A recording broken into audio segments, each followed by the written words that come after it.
عیسی به شهر کفرنهم که در جلیل است آمده در روز شنبه مردم را تعلیم می‌داد. آدمان از تعلیمات او در حیرت ماندند چون که سخنانش با قدرت بودند. در جماعتخانه مرد حضور داشت که در وجودش روح ناپاک یعنی جین جا شده بود. او با آوازی بلند فریاد زده گفت: ما را به حالمان گذار، تو به ما چی کار داری ای عیسی ناصری؟ مگر برای نابود کردن ما آمده ای؟ تو را می دانم تو شخص پاک خدا هستی.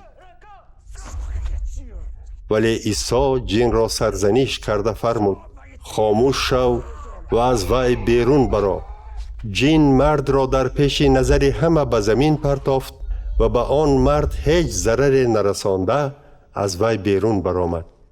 همه به حیرت افتاده به یکدیگر می گفتند: این چی گپ است؟ او با قدرت و قوت به روح‌های ناپاک امر می دهد و آنها بیرون می برآیند. آوازه عیسی در تمام آن ولایت پهن می شد.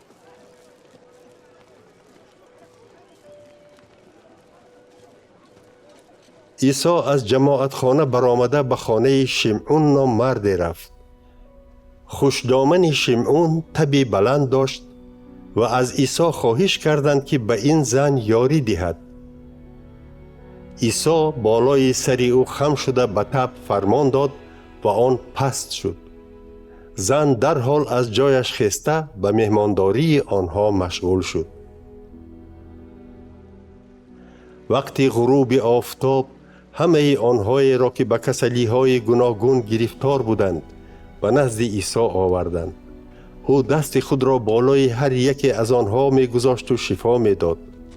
همچنان جنها تو پسر خدا هستی گفته فریاد زنان از بسیار کسان بیرون می برآمدند.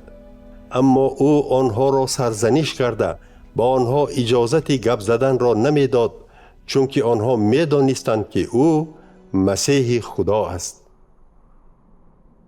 وقتی که صبح دمید عیسی بیرون برآمده به جای بی آدم رفت. ولی مردم او را جستجو کرده به نزدش آمدند و التماس کردند که از نزدشان نرود.